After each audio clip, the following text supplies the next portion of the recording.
नमस्कार साथियों, स्वागत है आप सभी का आपके अपने YouTube चैनल बायोलॉजी अड्डा में। तो साथियों, आज के वीडियो में हम जानेंगे हमारे यूनिवर्स के बारे में कि आखिर यूनिवर्स की उत्पत्ति कैसे हुई थी, हमारे सन की उत्पत्ति कैसे हुई थी। तो साथियों, वीडियो को शुरू करने से पहले अगर आप इस चैनल पर हैं तो चैनल को सब्सक्राइब जरूर कर दें और बेल आइकन को प्रेस करना ना भूलें। और आपको वीडियो अच्छा लगे तो इसे ज्यादा से ज्यादा शेयर करें और लाइक कमेंट जरूर करें, ठीक है। तो आज हम जानेंगे हमारे यूनिवर्स के उत्पत्ति के बारे में, ठीक है। और हम जानने का प्रयास करेंगे कि हमारा जो यूनिवर्स है उसकी उत्पत्ति कैसे हुई है, तो समझने का हम लोग प्रयास करेंगे, ठीक है। तो साथियों, यहां पे अगर हम बात करते हैं अपने यूनिवर्स की उत्पत्ति की, तो हम अपने यूनिवर्स की उत्पत्ति को एक थ्योरी के अनुसार, एक सिद्धांत के आधार पे समझ सकते हैं कि हमारा जो यूनिवर्स है उसकी उत्पत्ति कैसे हुई है, ठीक है। जो हमारा यूनिवर्स है उसकी उत्पत्ति आज से 20 बिलियन वर्ष पूर्व हुई थी, इस बात को हम जानेंगे, ठीक है। चलिए देखते हैं, समझेंगे जो बिग बैंग थ्योरी है वो क्या कहता है। तो साथियों, यहां पे समझने का प्रयास करेंगे जो हमारा यूनिवर्स है उसकी उत्पत्ति कैसे कब हुई है। तो उसकी उत्पत्ति हुई है आज से 20 बिलियन वर्ष पूर्व। कब हुई बच्चों? आज से 20 बिलियन पहले हुई थी, ठीक है। अब किससे हुई थी ये बात हम जानेंगे, लेकिन आप थोड़ा सा ध्यान दीजिएगा। अभी हमने आपको बताया है कि अगर आप चाहते हैं कि अपने यूनिवर्स की स्टडी करें, जाने कि यूनिवर्स की उत्पत्ति कैसे हुई, तो आपको एक सिद्धांत जाननी होगी जिसे हम बिग बैंग थ्योरी कहते हैं, ठीक है बच्चों। क्या बोलेंगे हम? बिग बैंग थ्योरी समझेंगे। अब यहां पर जो बिग बैंग थ्योरी है इसको देने वाले वैज्ञानिक है आपके एबी लिमेटियर साहब, जिन्होंने इसे 1931 ईस्वी में दिया था, ठीक है। और हाँ, उन्होंने बताया था, अगर हम बात करते हैं इस सिद्धांत का, तो उन्होंने बताया था कि एक जो हमारा ब्रह्मांड है वो क्या है, एक छोटे से कॉस्मिक मैटर, छोटे से कॉस्मिक मैटर से बना हुआ है। अब देखिएगा, आप यहां पे इस फिगर में समझ सकते हैं कि यहाँ पे एक छोटा सा क्या है, कॉस्मिक मैटर। क्या है बच्चों? छोटा सा कॉस्मिक मैटर है। अब क्या हो रहा है, इसमें एक धमाका हुआ। क्या हुआ बच्चों? धमाका हुआ, ठीक है। अब धमाका हुआ और धमाका इतना जोरदार था, धमाका इतना जोरदार था कि ये जो कॉस्मिक मैटर है, जो कि पिन के टिप के साइज का है, पिन के टिप के साइज का है, समझने का प्रयास करेंगे। ओके, साइज का है, यानी ये जो कॉस्मिक मैटर है किसके साइज का है? तो पिन के टिप के साइज का है। अब इसमें क्या हो रहा है, एक जोरदार धमाका हो रहा है, जोरदार धमाका। हर एक बात को ध्यान से समझने का प्रयास करेंगे। जोरदार धमाका हो रहा है, ठीक है। और धमाका हो रहा है ना, तो लाउड, यानी कि बहुत तेज साउंड उत्पन्न हो रहा है, बैंग साउंड, ठीक है। तेज साउंड को हम कहते हैं बैंग, ठीक है। तेज साउंड उत्पन्न हो रहा है, तो इसीलिए इसे हम बिग बैंग थ्योरी कहते हैं।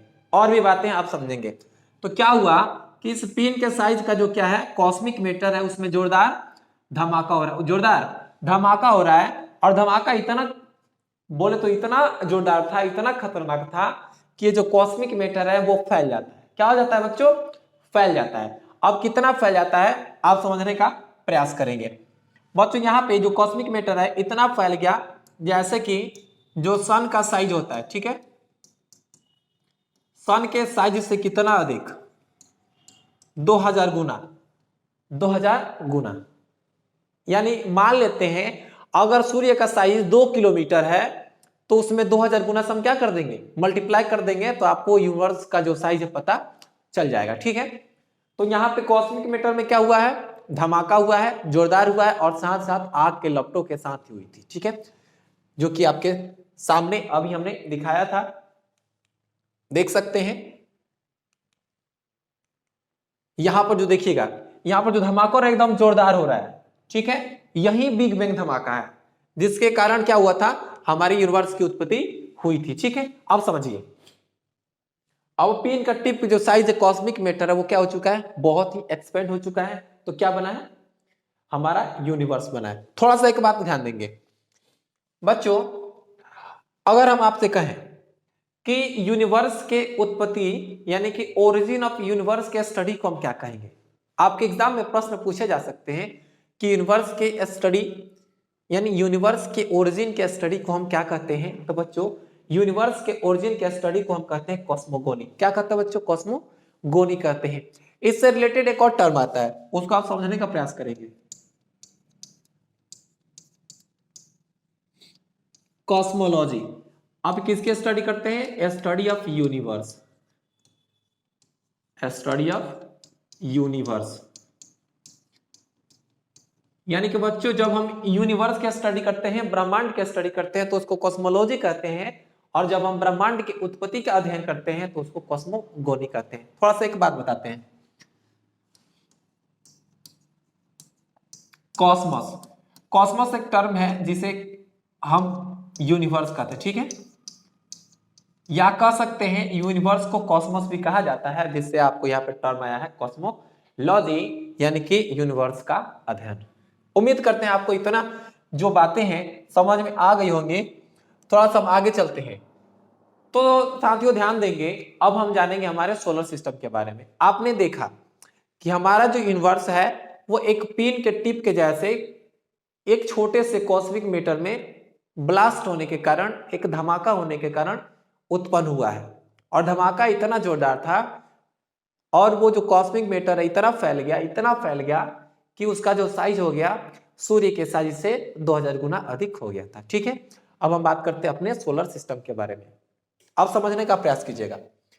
यहां पे कहा जाता है ना कि जो हमारा सोलर सिस्टम है इसकी उत्पत्ति कैसे हुई थी, तो एक गैस से हुई थी, गैस के क्लाउड से हुई थी। ठीक है, जिसे हम क्या कहते हैं, जिसे हम कहते हैं नेबुला।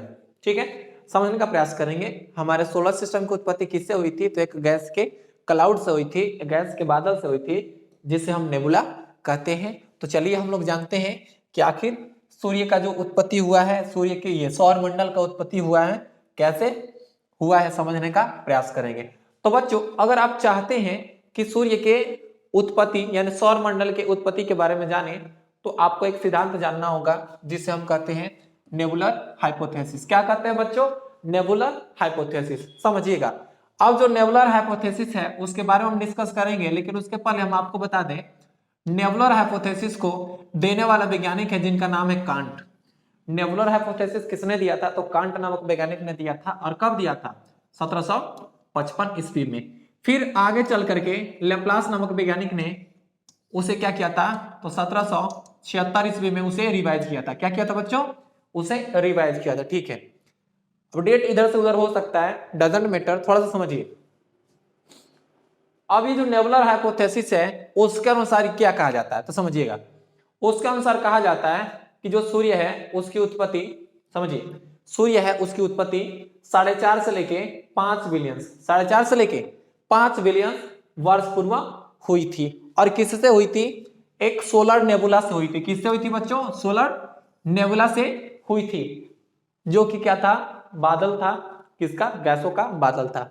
फिर यहां पे आप समझ सकते हैं सोलर नेबुला क्या है, तो गैसियस क्लाउड है, यानी कि गैसों का बादल है। आप इसे यहां पर देख सकते हैं, देखिएगा आपके सामने है कि ये जो सोलर नेबुला है गैसों का बादल है, आपको दिख रहा है, गैसों का बादल है। ठीक है, अब इसी गैस के बादल से क्या हुआ है, हमारे सौर मंडल का निर्माण हुआ। आप समझिए, अब ये जो गैस है उसके बीच का जो कंडेंस हिस्सा है, यानी जो संघनित हिस्सा है, उससे बना सन। क्या बना है? देखिए, उससे क्या बन गया?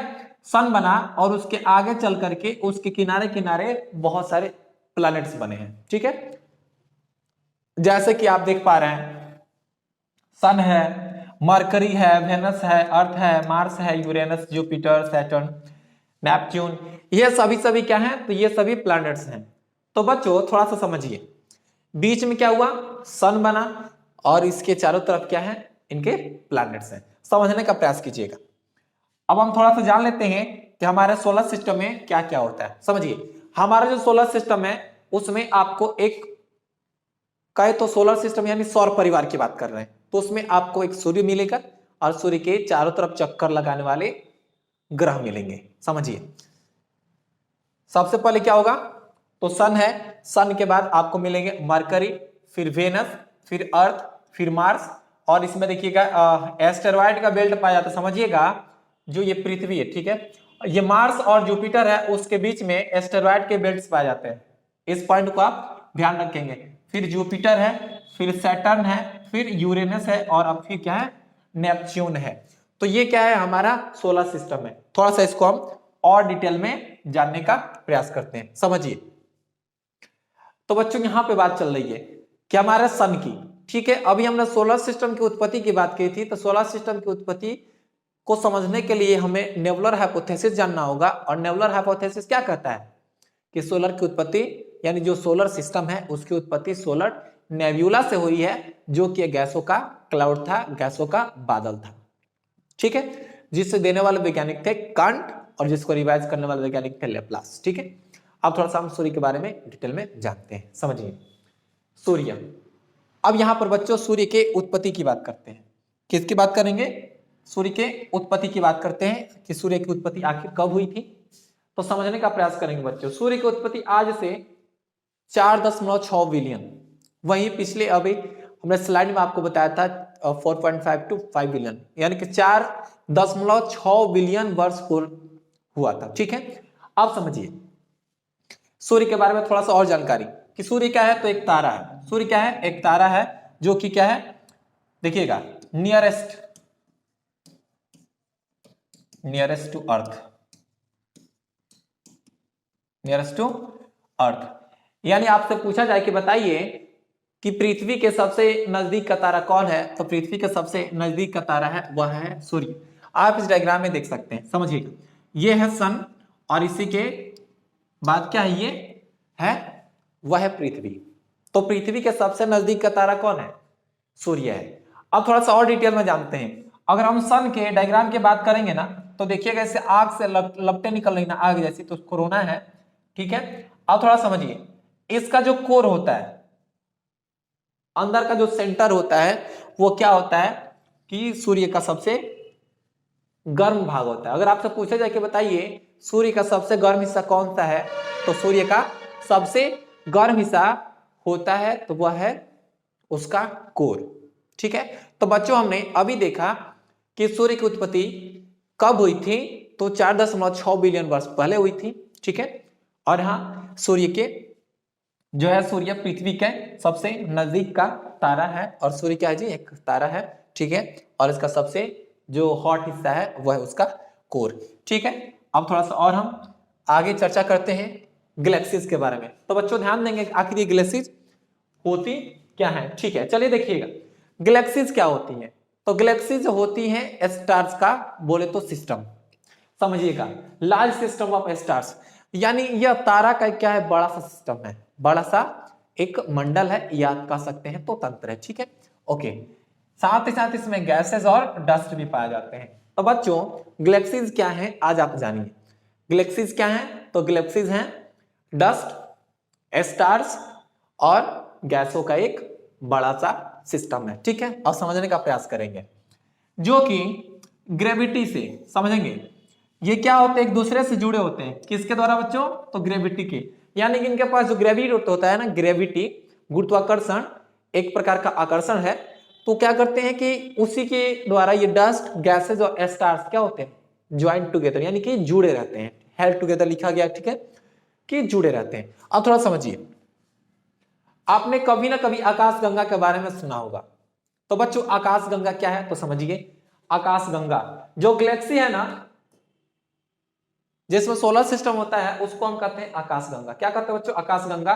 और आकाशगंगा को ही मिल्की वे के नाम से जाना जाता है। अगर आप चाहते हैं कि आकाशगंगा को देखें, तो आप इसे रात में ही देख सकते हैं। बच्चों कब देख सकते हैं, रात में आकाशगंगा दिखाई देता है कुछ इस प्रकार का।